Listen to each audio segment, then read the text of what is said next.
இன்னைக்கு விவாத தலைப்பு வந்து பார்த்தீங்கன்னாக்கா, இயற்கை விவசாயம் செய்யக்கூடிய நபர்களுக்கு முக்கிய குறிப்பு என்ன? அப்படின்னு ஒரு தலைப்பு இருக்குங்க. அது என்னன்னு பார்த்தீங்கன்னாக்கா, முதல்ல வந்து நம்ம இயற்கை விவசாயத்துக்கு மாறப்போறோம் அப்படின்னாக்கா, மற்ற விவசாய நிலப்பரப்புலருந்து நம்மளுடைய நிலத்த வந்து தனிமைப்படுத்தணும். அதுதான் நம்ம செய்ய வேண்டிய முதல் வேலை. ஏன்னா, முதல்ல வெளியிருந்து வரக்கூடிய அந்த தரை வழியாவோ, காற்று வழியாவோ வர அந்த ரசாயன கலப்ப வந்து முதல்ல வந்து நம்ம வந்து தடுத்து நிறுத்தணும். அதுக்காக வேண்டி முதல்ல வந்து நம்ம விவசாய நிலத்த வந்து தனிமைப்படுத்தணும். அதுக்கு என்ன பண்ணணும் அப்படின்னு பார்த்தீங்கன்னா, ஒரு சமவெளி பகுதியா இருக்கு அப்படின்னு பார்த்தீங்கன்னா, அதில வந்து நம்ம வயல சுத்தி முதல்ல வந்து ஒரு 3 அடி அளவுக்கு வந்து பள்ளம் எடுத்துரணுங்க. இது வந்து தரை வழியா வர அந்த மாச வந்து கட்டுப்படுத்துறதுல மிக முக்கியமான ஒரு பங்கு வகிக்குங்க.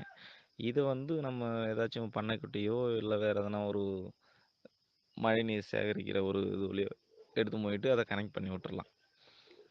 ம். அடுத்ததா வந்து பார்த்தீங்கன்னாக்கா, உயிர்வேலி அமைப்பு.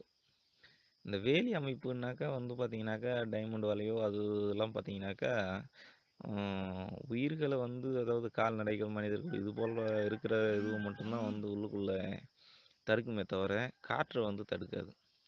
அதுக்கு தான் நம்ம வந்து உயிர்வேலி அமைக்கணும்னு சொல்றது. உயிர்வேலி எப்படி இருக்கணும் அப்படின்னு பார்த்தீங்கன்னா, நம்ம நிலப்பரப்போட தரைமட்டத்திலிருந்து நம்ம சாகுபடி செய்யக்கூடிய பயிரினுடைய உயரத்த விட 1 அடி, 2 அடி கூட இருக்கணும். அதுதான் மிக முக்கியமானது. ஏன்னா, இன்னைக்கு வந்து பார்த்தீங்கன்னாக்கா, ஒரு ஒரு பக்கத்து வயல்ல மருந்து அடிக்கிறாங்க அப்படின்னாக்கா, அந்த வயல்லேருந்து நமக்கு வரக்கூடாதுனாக்கா, அந்த ஒரு பயிரினுடைய மேல ஒரு 2 அடியோ, ஒரு 1 அடி, 2 அடி மேல இருந்தா தான் அத தடுக்கக்கூடிய இது இருக்கும். இப்போ வந்து ஒரு நெல்லுக்கு ஒரு மணிலாவுக்குனாக்கா, ஒரு 3 அடி, இல்ல 4 அடி உயரம் இருந்தா போதும். ஆ, அதுவே வந்து பார்த்தீங்கன்னாக்கா, ஒரு வேற ஏதாச்சும் உயரத்தில அதிகமா இருக்கிற ஒரு பயிர், ஒரு மக்காச்சோளம் நடுறோம் அப்படின்னு பார்த்தீங்கன்னாக்கா, அதுக்கும் இந்த 3 அடியே இருந்தா போதுமானா, அதுக்கு பத்தாது. அப்ப அதுக்கு வந்து பார்த்தீங்கன்னா, மக்காச்சோளத்தினுடைய உயரத்த விட 1 அடி உயரமா இருக்கும்.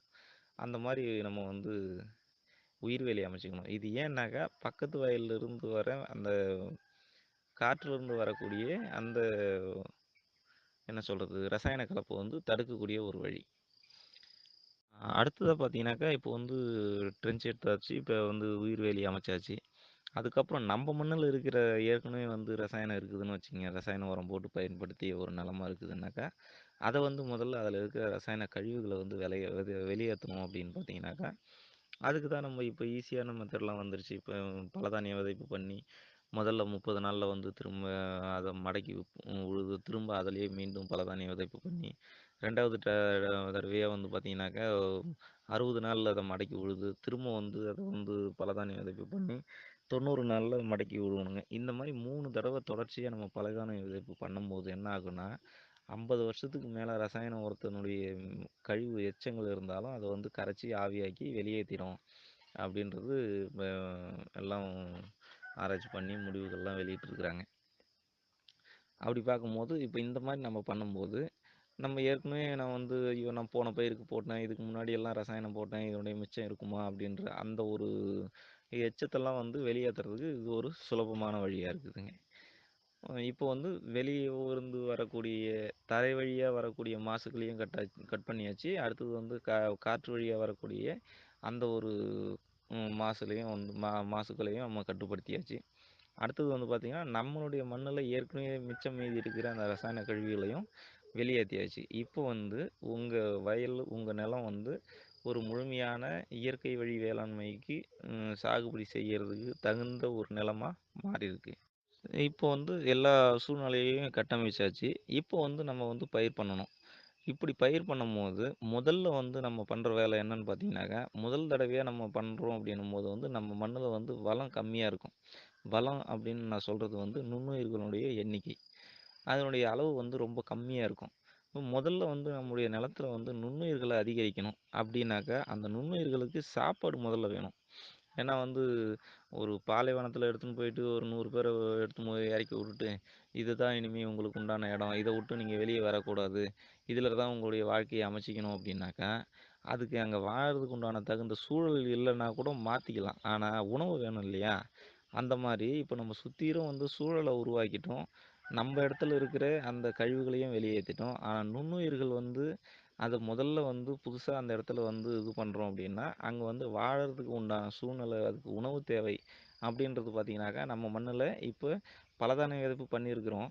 அதனால வந்து இதனுடைய மக்கே இருக்கும். ஆனா இதுவே வந்து போதுமானதா இருக்குமா அப்டின்னாக்கா, முதல் தடவைக்கு கொஞ்சம் பத்தாததா இருக்கும். அதனால நம்ம என்ன பண்ணணும், முடிஞ்ச வரைக்கும் நம்மளால எந்த அளவுக்கு முடியுமோ, அந்த அளவுக்கு வந்து தொழு உரத்த வந்து இடணும். மக்குகள இடணும். ஏன் காரணம் அப்படின்னு பார்த்தீங்கன்னாக்கா, இந்த நுண்ணுயிர்களுடைய முதல் உணவு அந்த மக்கு தான். அந்த மக்கு இருந்தா தான் அது வந்து சாப்பிட்டுட்டு அது வந்து மல்டி ஆகும். பல மடங்கு பெருகி நம்ம மண்ண வந்து அந்த மத்த வேலைகள வந்து செய்யறதுக்கு உண்டான வேலைகள ஆரம்பிக்கும்.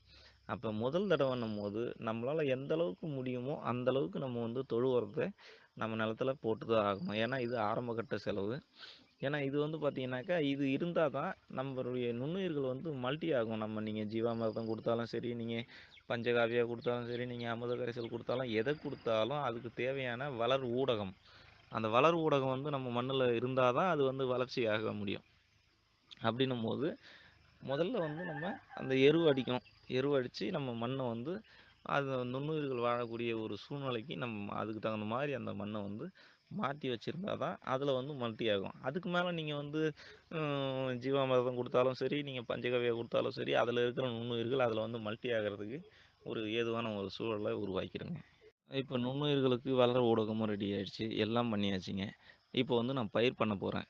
அப்படின்னு சொல்லிட்டு பார்த்தீங்கன்னா, முதல்ல வந்து முதல் தடவையா நம்ம இயற்கை வழி வேளாண்மைக்கு மாறும்போது, குறுகிய கால ரகத்த எப்பவுமே எந்த பயிரா இருந்தாலும் குறுகிய காலத்துல அதனுடைய வாழ்க்கை முறைய முடிக்கிற எந்த ஒரு பயிரையும் தவிர்க்கணுங்க நம்ம. நம்ம கொஞ்சம் நீண்ட கால பயிரா வச்சுக்கணும். ஏன்னா, இப்போ ஒரு 60 நாள், 70 நாள் அந்த மாரி இருக்கிற ஒரு வாழ்க்கை சுழற்சி முறைய முடிக்கக்கூடிய ஒரு பயிரா இருந்தா, அது வந்து முதல் தடவையில முயற்சி பண்ண வேண்டாம். ஏன்னா, அந்த முதல் தடவையில அந்த 50, 60 நாள்ல அதனுடைய வாழ்க்கைய முடிக்கிற அளவுக்கு வந்து அதுக்கு தேவையான சத்துக்கள் நம்ம மண்ணுல இருக்குமா முதல் தடவ அப்படின்னா, அப்போ கொஞ்சம் குறைவா தான் இருக்கும். அதுக்குன்னு மண்ணுல சத்தே இல்லன்னு சொல்லல. அப்போ வந்து கொஞ்சம் குறைவா தான் இருக்கும். அப்ப நாம வந்து ஒரு 4 மாசத்து பயிரோ, ஒரு 3 மாசத்து பயிரோ அந்த மாரி ஏதாச்சும் ஒரு பயிர்கள தேர்வு பண்ணோம்னா, இந்த இடையில கிடைக்கக்கூடிய அந்த அந்த பற்றாக்குறைய இப்ப நம்ம வந்து அந்த பயிர் வளர்ச்சி அப்பயே வந்து பார்த்தீங்கன்னாக்கா, நமக்கு சத்து குறைவா இருக்கு. அப்ப நாம என்ன பண்ணுவோம், அத வந்து ஒரே நாள்ல கண்டுபிடிக்க முடியாது. அந்த பயிர் தன்னுடைய வளர்ச்சியில மாற்றத்த அத பார்க்கும்போது தான், ஓ! என்ன காரணம்? இதனுடைய வளர்ச்சி இத்தன நாள்ல இவ்ளோ வந்திருக்கணும். ஆனா, இப்போ வந்து பார்த்தீங்கன்னா, இன்னும் இந்த அளவுக்கு வரல. அப்ப என்ன காரணம்னு நம்ம அப்ப யோசிக்கிறதுக்கே வந்து அப்பதான் நம்ம ஆரம்பிப்போம். நம்ம யோசிச்சு முடிக்கிறதுக்குள்ளவே இது என்னவா இருக்கும்? இது நோயா? இல்ல சத்து பற்றாக்குறையா? அப்படின்னு கண்டுபிடிக்கவே நமக்கு 1 வாரம் ஆயிடும். அப்ப அதுக்கப்புறம் இது பண்ணும்போது, அதுக்கப்புறம் நீங்க அதுக்கு தீர்வு அதுக்கு அதுக்கு என்ன வழியோ அத நம்ம குடுத்து, அத திருப்பி கொண்டு வரதுக்குள்ள, அது பூக்கிற பருவம் அடைஞ்சிருச்சுனாக்க, அதுல வந்து முழுமையான மகசூல் எடுக்க முடியாது. இப்ப இந்த மாரி நீண்ட கால ஒரு பயிரா இருந்தா, அதனுடைய வளர்ச்சி பருவத்திலேயே நம்ம வந்து அதனுடைய குறைகள வந்து தீர்த்துற முடியும். அப்ப அது பூக்குற தருணத்துக்கெல்லாம் நம்ம வந்து அதனுடைய ப்ராப்ளத்த வந்து நம்ம சால்வ் பண்றதுக்கு நம்ம வந்து முயற்சி எடுத்துருவோம். அப்போ வந்து அது பூக்கிற சமயத்துக்குள்ள அதனுடைய பாதிப்பு வந்து அது தீர்க்கப்படுறதுனால, அது என்ன பண்ணும், அப்ப அந்த மகசூல்ல வந்து குறை வைக்கிறதுக்கு கொஞ்சம் வாய்ப்புகள் கம்மி. அத நம்ம வந்து நிவர்த்தி பண்ணிடுறோம். ஆனா, இந்த குறுகிய காலத்தில பண்ணும்போது, நம்ம வந்து அதுக்கப்புறம் அத கண்டுபிடிச்சு இது பண்றதுக்குள்ள இது வந்து பூ பூத்துரும். இல்ல ஒரு வேற எதனா ஒரு வளர்ச்சிக்கு அடைஞ்சிரும். அப்ப நம்ம நிவர்த்தி பண்றதுக்குள்ள அதனுடைய மகசூல அதுக்கு கொடுக்கக்கூடிய இதுல அப்ப பெரிய இழப்பா ஏற்படும். அப்ப இத தவிர்க்கணும்னா, நம்ம முதல் சாகுபடியிலேயே வந்து பார்த்தீங்கன்னாக்கா, நம்ம வந்து இந்த குறுகிய கால பயிர்கள வந்து தவிர்த்துட்டு, கொஞ்சம் ஒரு நடுத்தரமான ஒரு வயதுடைய ஒரு பயிர்கள வந்து செலக்ட் பண்ணணும். இது ரொம்ப முக்கியம்.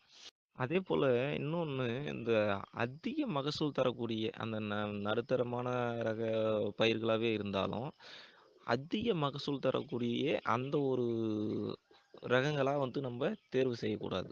காரணம் என்னன்னு பார்த்தீங்கன்னாக்கா, அந்த ஹை யீல்டு வெரைட்டி எல்லாமே பார்த்தீங்கன்னாக்கா, அதுக்கு அதுக்கு அளவுக்கு அதிகமான அந்த ரசாயன உரங்களுடைய இது வந்து அதுக்கு கண்டிப்பா தேவைப்படும். ஏன்னா, அவன் வந்து இன்னைக்கு டெக்னாலஜில அந்த மரபணுவிலே மாற்றி வச்சிருக்கான். இந்த இந்த கெமிக்கல் சேர்ந்தா தான் இது வந்து இந்த மாரியான ஒரு விளைவை ஏற்படுத்தி இதனுடைய மகசூல் வரும் அப்படின்ற மாரிலாம் இன்னைக்கு டெக்னாலஜி எல்லாம் வளர்ந்து போச்சு. அப்ப நம்ம நடுத்தரமா பண்றோம் அப்படின்னு சொல்லிட்டு ஹை யீல்டு இப்ப இன்னைக்கு ஏக்கருக்கு 60 மூட்டை எடுக்கலாம். 80 மூட்டை எடுக்கலாம் அப்படின்ற மாரி ஒரு ஒரு பாவனையில பல நெல் ரகங்கள் கண்டுபிடிக்கிறாங்க. அந்த மாரி இருக்குது. இது இது ஒரு நெல் வந்து புதுசா இன்ட்ரோடியூஸ் பண்றான்னாக்கா, அவன் முதல் டாபிக்கா என்ன சொல்றான்? இது வந்து ஏக்கருக்கு இவ்வளோ வருங்க. இது இந்தந்த பூச்சியெல்லாம் கட்டுப்படுத்தும். அப்படின்னு சொல்றான். அடுத்தது வந்து அப்படியே நேரா வந்து மருந்து கடைக்கு அவன் ஒரு கொட்டேஷன் அனுப்பிடுறான். இந்த மாரி இந்த பயிருக்கு வந்துச்சுனாக்கா, இதுக்கு வந்து இந்தந்த மாரியான மருந்து தான் நீங்க வந்து ரெக்கமெண்டேஷன் பண்ணணும். இதுக்கு வந்து இந்த மாரியான அ சத்துக்களுடைய அளவு இருக்கிற மாரி ஒரு உரத்த குடுக்கணும். அப்படின்ற ஒரு சர்க்குலரையும் வந்து அவன் நேரா மருந்து கடைக்கு அனுப்பிச்சு விடுறான். அதுக்கு ஒரு ம் அ விளம்பரப்படுத்துறதுக்கூடிய அந்த வழிவகையெல்லாம் செஞ்சு முடிச்சிடுறான். இப்ப அந்த மாரி ஒரு ரகத்த எடுத்துன்னு போயிட்டு, நான் முதல்ல வந்து ஆர்கானிக்ல பண்றேன் அப்படின்னு சொல்லிட்டு இதில எடுத்துன்னு போய் போட்டோம் அப்படின்னாக்கா, நமக்கு ஒரு மிகப்பெரிய லாஸ். ஏன்னா, அதுக்கு உண்டான அந்த சத்துக்கள வந்து உற்பத்தி பண்றதுக்கு இன்னும் கொஞ்சம் நம்ம மண்ணுல நிலைநிறுத்துறதுக்கு இன்னும் கொஞ்சம் லேட் ஆகும். அப்படின்னும்போது, அத பின்வரும் காலங்கள்ல ஒரு கொஞ்சம் ஒரு 4, 5 பயிர் சுழற்சி முறைய வச்சுட்டீங்க அப்படின்னா, இப்ப நமக்கு இந்த சத்துக்கள தேவை எடுத்தது போக மீதம் இருக்கிற சத்துக்கள் நம்ம மண்ணுல தேங்கி இருக்கும். அதுக்கப்புறமா அந்த